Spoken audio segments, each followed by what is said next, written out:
កំណើតមកដល់ដីក្រុងក្នុងចិត្តតម្រង់ស្វែងរកការងាររស់ក្នុងបន្ទប់តូចចង្អៀតកាយាហត់នឿយយ៉ាងណាក៏នៅត្រូវតែទ្រាំ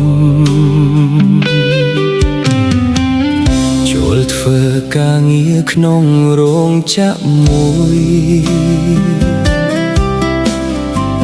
ក្នុងចិត្តត្រែងព្រួយតែមិនវាចា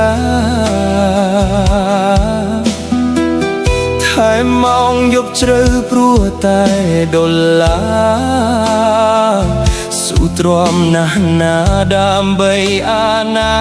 គតរុងរឿងលួចស្នេហ៍រូបស្រីធ្វើការក្បែរខ្លួនចង់ធ្នមមានស្ងួនរាល់ពេលវេលាតែចិត្តត្រូវឈឺព្រោះតែស្នេហាស្រស់ស្រីជីវ៉ា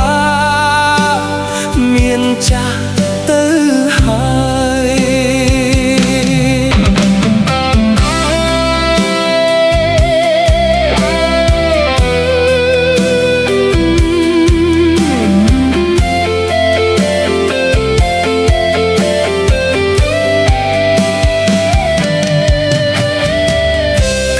គេបណ្ដើរគ្នាចេញទៅបាត់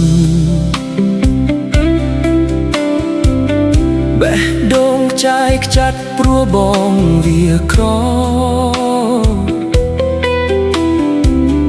លាក់ការឈឺចាប់ហើយមិនបន្តសង្ឃឹមថ្ងៃល្អជីវិតប្រសើរ